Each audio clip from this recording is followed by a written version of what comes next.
We currently have a 4.6 month supply of unsold inventory. Now, technically, you're not in a buyer's market until 6 months, but I think that's antiquated. I think that is old. 4 months is definitely a buyer's market. Hey, welcome back, everyone. This is Darwin, and of course, this is GenPod, also known as Generation Pod, right? Bringing the common sense to kind of overly complicated scenarios. That's what I'm here for. Today, we've got a great kind of roundup of subjects relevant to today. We've got real estate numbers review. Some of my favorite content is analyzing data, okay?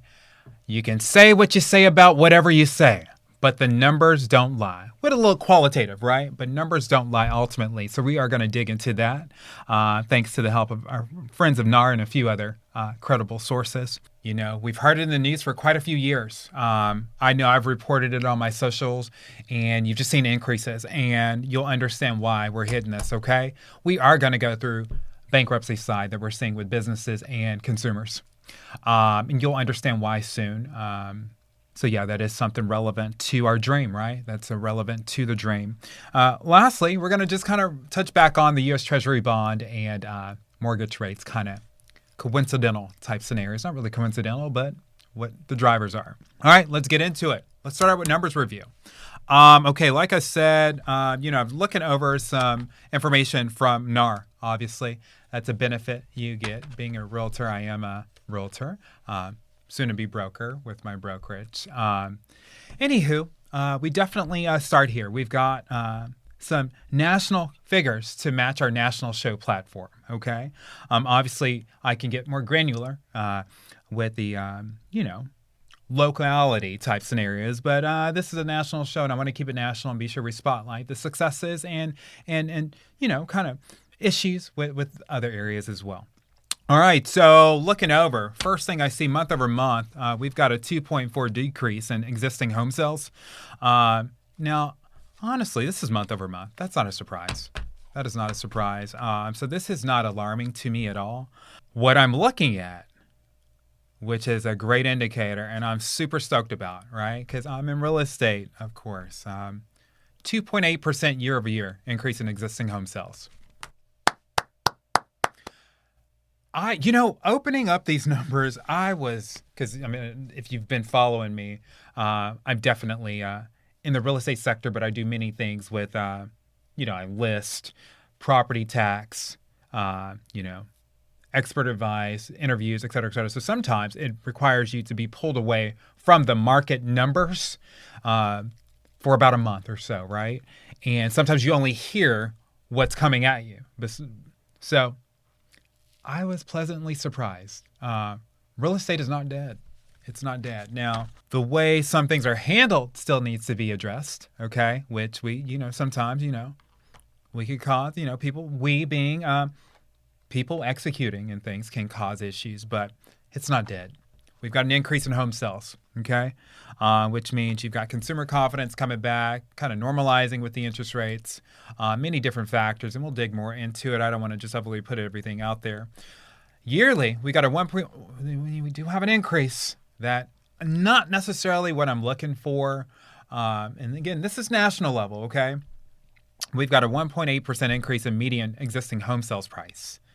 So that's $440,600. That's at a national level. So that's what the median.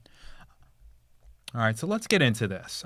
Looking over the numbers, when we look at, Northeast had an increase with their sales month over month. All other sectors with the Midwest, South, and West declined.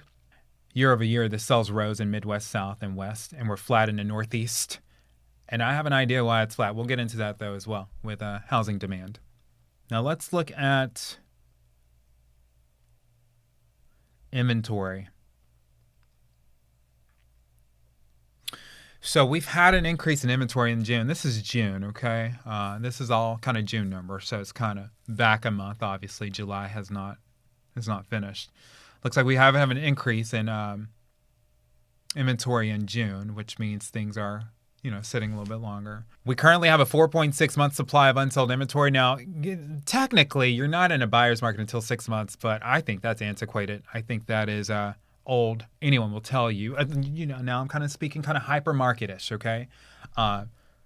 4 months is definitely a buyer's market. Obviously, still just depends on the product and what's out there and what people are looking for, okay? But 4 months is a buyer's market. 4.6 month supply up from 4.5 months, matching last year's number. So technically, we're kind of following the trend still. All right. Now, when we look at affordability in June, and we'll touch more into this is just kind of general overview. We've got improvements across all regions. Okay.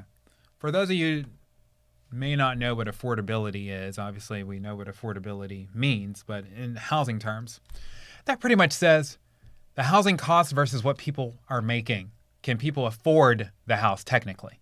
Okay. Obviously, if you can't afford a house, what happens? Foreclosures come up, which we'll say that for another episode. Okay. So affordability is extremely important.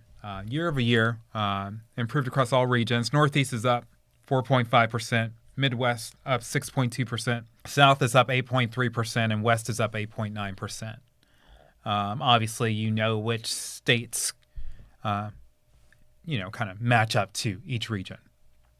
Now, let's look at single-family homes. That's kind of what the gauge is, single-family existing.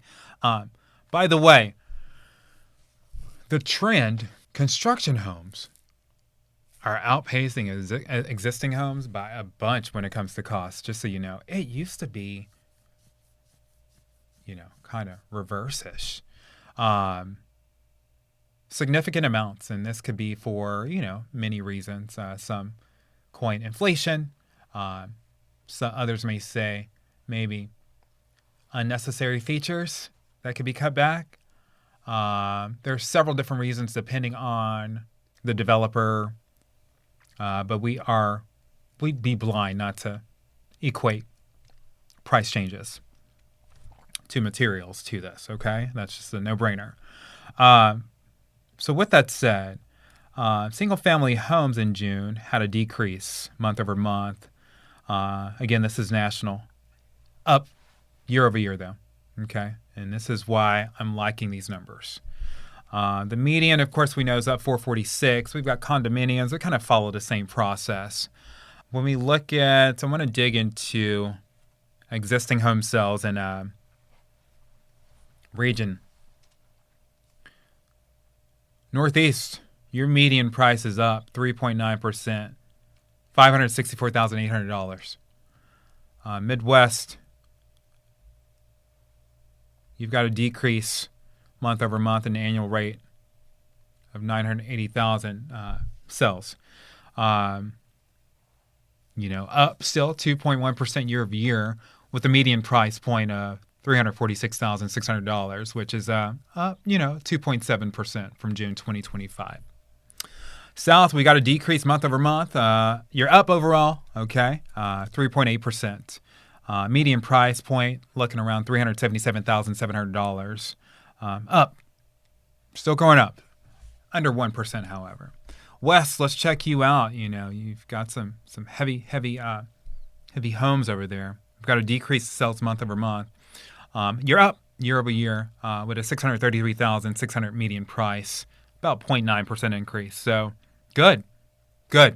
Up is good. Up is good in these numbers. Up is good. And again, the year over year is what kind of determines that. Now, it's going to be all we kind of touch on from this report. Again, these are from our friends from NAR, National Association of Realtors. There was a quote that I wanted to touch on.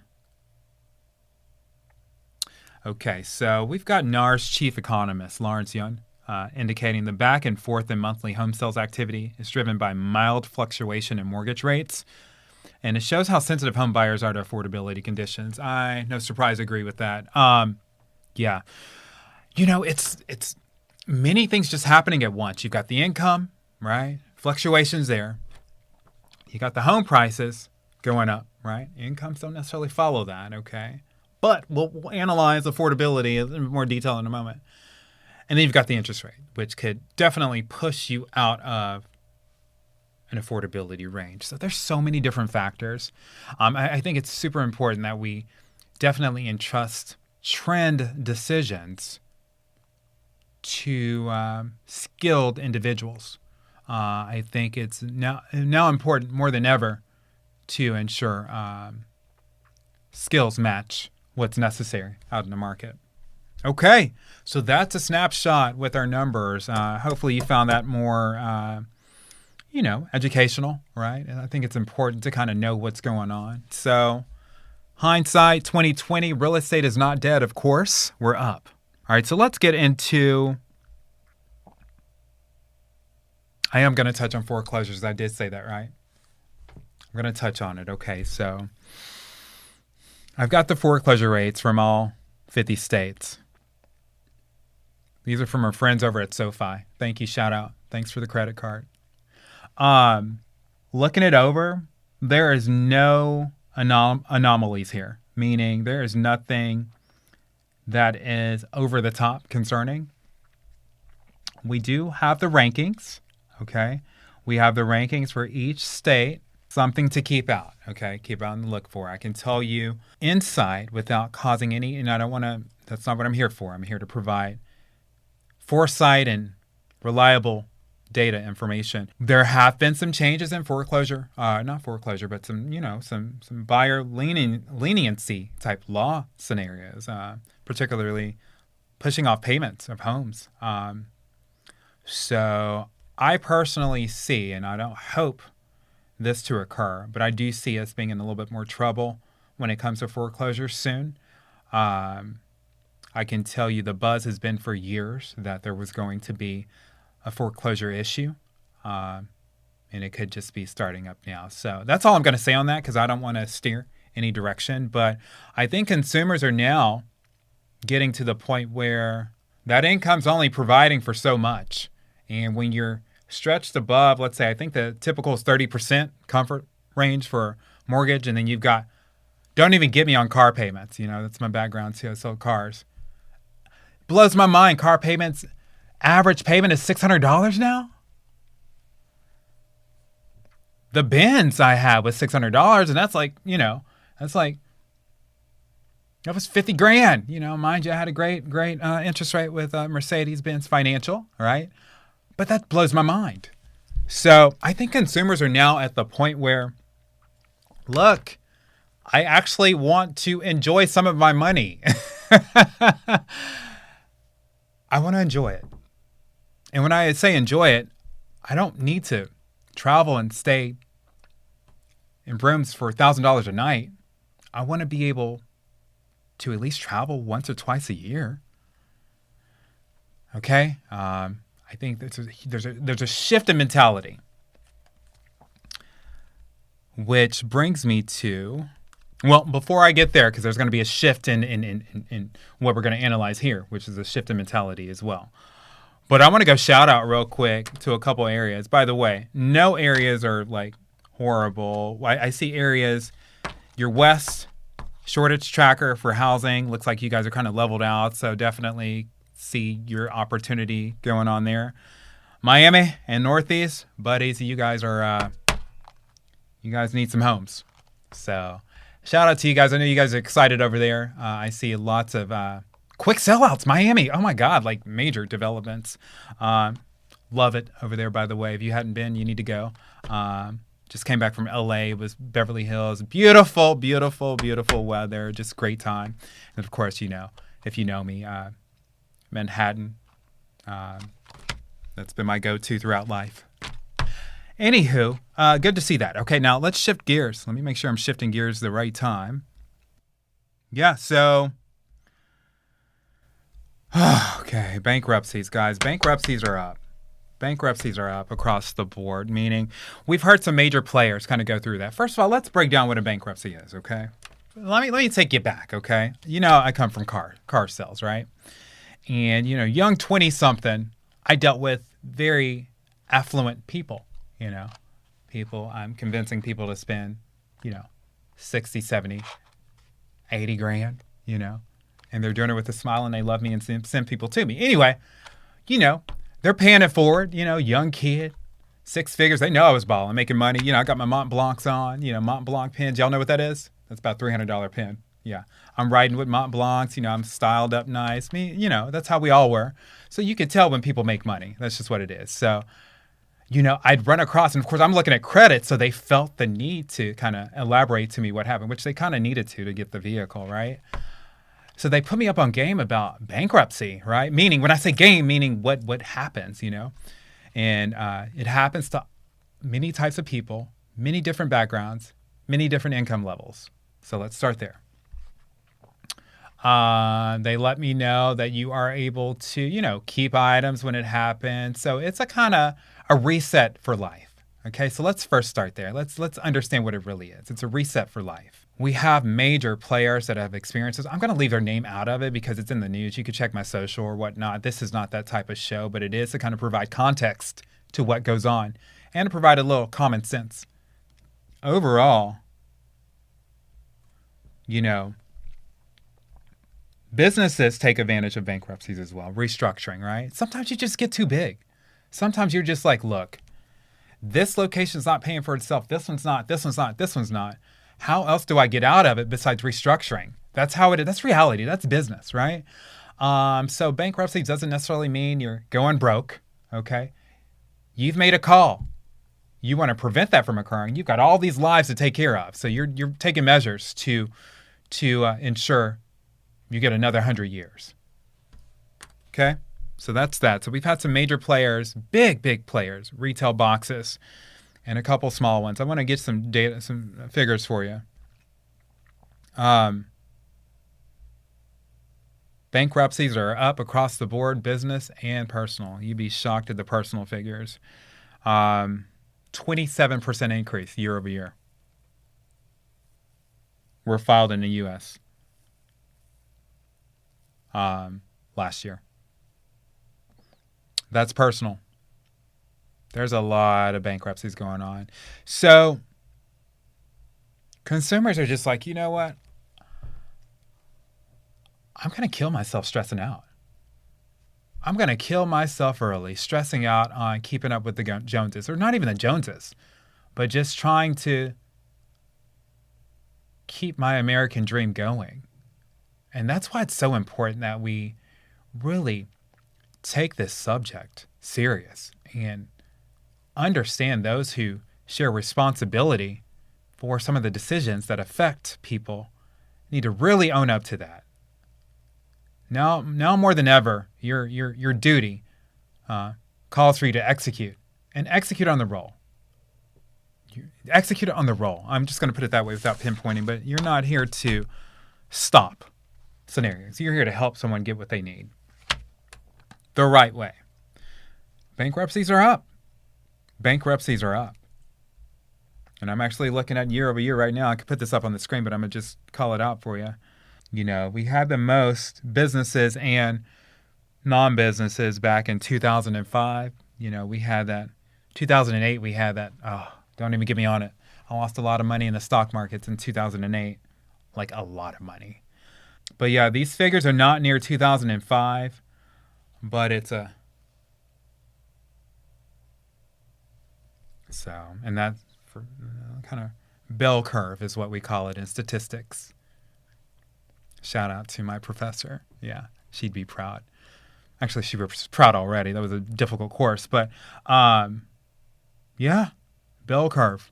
Bell curve. That's what it is. That's reality. Okay, so understand what's going on here and think about it. Think about it more, right?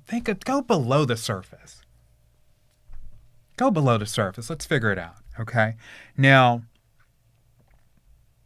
that's all I'm going to touch on that, okay? There's different types of bankruptcies, things along those lines, but they're up. What matters is it's up. It's up across the board with some very affluent and so not affluent people that take advantage of it in businesses, okay? I'm hoping the credit requirements match that, right? Because these people are going to need to rebound. Okay, I'm going to leave that alone, right? Restructuring, it happens. Resets, it happens, right? Do you reset your kids? You put them in the corner? Common sense corner maybe?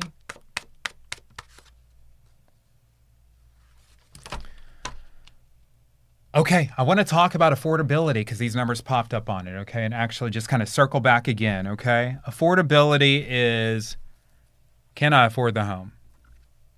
That's just what it comes down to. If you want me to get very collegiate with it, I could do that. But bottom line, I want the home. I make money. I have the credit. Can I qualify for it? If you can't qualify for it, right, what does that mean? You're not going to get a loan for it. And mind you, I'm talking about people with loans, right? But keep in mind, majority of people are purchasing homes with loans, right? Even investors use hard money loans and stuff along those lines. Anyway, reality is this, uh, you know, just like the upper, 1% pays a significant portion of taxes, right? Uh, there's no consumers without consumerability. Okay, so let's look at affordability.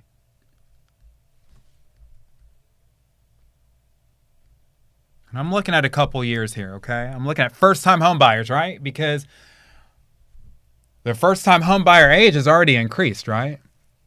Isn't that in your 40s now? Something along those lines, right? 23. I'm looking at the median income versus qualifying income for homes. This is overall at a national level, okay? Rough approximation, right? It's getting better. You know, I like to find the what's called silver lining. It's getting better, right, for first-time home buyers. But I'm just going to call it 2026. Median income $71,651. Median qualifying income for a home, for median home, $93,264. That's 2026. That's first-time home buyer. It's getting better. It's getting better. It's getting better. What equates to affordability? Job, career, right? Monthly payment, which equates with interest rates. So that was going to be my third one. And if you know me, I've talked about a median income for years. Median income versus what it costs for years. First time home buyer. Let me see what we got with regular home buyers. I'll say regular, but you know what I mean. So I'm sure there's going to be some down payment assistance options potentially. I don't know, right? I think we should be throwing money at people that want to buy homes. Shout out, by the way, you know, I was talking to a magazine like 7-8 months back or whatever, and talking about we're going to need creative financing, right?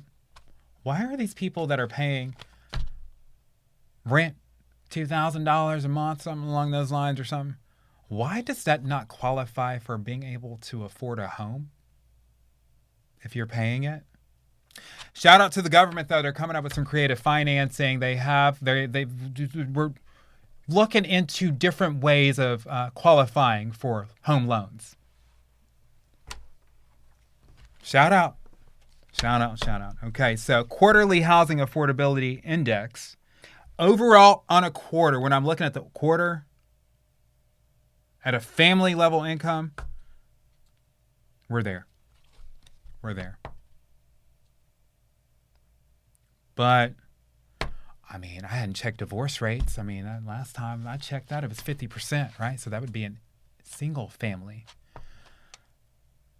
Okay, yeah, so that's what I have. You know, that's my overview. So to recap,